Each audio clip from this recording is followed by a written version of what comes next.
Artificial intelligence ಬಂದಾಗಲೇ ನನಗೊಂದು ಸ್ವಲ್ಪ ಇದಕ್ಕೆ ಶುರುವಾಯಿತು. ಎಲ್ಲೋ ನನಗೂ ಕೂಡ ಬುಡಕ್ಕೆ ಬೆಂಕಿ ಬೀಳುತ್ತೆ ಅಂತ ಅರ್ಥ ಆಯಿತು. ಆವಾಗಿಂದ ನಾನು ಒಂದು ಪ್ಯಾರಲಲ್ ಇನ್ಕಮ್ ಮಾಡಲೇಬೇಕು, ಇಲ್ಲ ಅಂತಂದರೆ ನಾನು ಸಸ್ಟೈನ್ ಆಗೋಕ್ಕಾಗಲ್ಲ.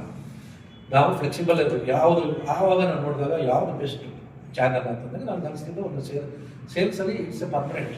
ಸೇಲ್ಸಲ್ಲಿ ಒಂದು ಪರ್ಮನೆಂಟ್, ಯಾವುದೇ ಕೂಡ ಏನೇ ಬಂದರೂ ಕೂಡ ಕೊಲಾಪ್ಸ್ ಆಗಲ್ಲ ಸೇಲ್ಸ್ ಫೀಲ್ಡ್. ಅದರಲ್ಲಿ ನನಗೆ ಒಂದು ಮಲ್ಟಿ ಲೆವೆಲ್ ಬಂದು ತುಂಬ ಇಂಟ್ರೆಸ್ಟ್ ಮುಂಚೆಯಿಂದಲೇ ಇತ್ತು. ಅದರಲ್ಲೇ ಹುಡುಕಬೇಕಾದ್ರೆ the best authentic loyal company ಅಂತಂದರೆ ನಾನು ಇದರಲ್ಲಿ ಅಟಮಿ ಅಂತ ತುಂಬ ಸಿಕ್ತು. ಅದರಿಂದ ಸುಮಾರು ಇದರಲ್ಲಿ ನಾನು ಸುಮಾರು 1.5-2 ವರ್ಷದಿಂದ ಜರ್ನಿ ಮಾಡಿ ಸುಮಾರು ಮೋರ್ ದೆನ್ ಒಂದು 15 ಇನ್ಕಮ್ ತೊಗೊಂಡಿದ್ದೀನಿ.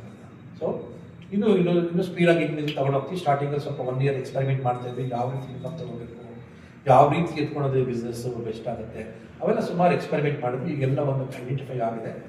We are just speeding it. ಇದು ಜಸ್ಟ್ ಈಗ ಸ್ಪೀಡ್ ಅಪ್ ಮಾಡ್ತಾ ಇದ್ವಿ.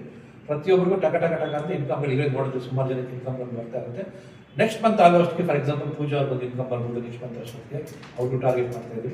ಅದೇ ರೀತಿ ನೆಕ್ಸ್ಟ್ ಅದಾದ್ಮೇಲೆ ನಿಮಗೆ ಬರ್ಬೋದು. ಆ ಥರ ಒಂದು ಟಾರ್ಗೆಟ್ ಮಾಡಿಕೊಂಡು ಇನ್ಕಮ್ ಕೊಡಿಸ್ತಕ್ಕಂಥ ಒಂದು ಪ್ಲಾಟ್ಫಾರ್ಮ್, ಈಸಿ ಪ್ಲಾಟ್ಫಾರ್ಮ್ ಅಂದರೆ ಓಕೆ.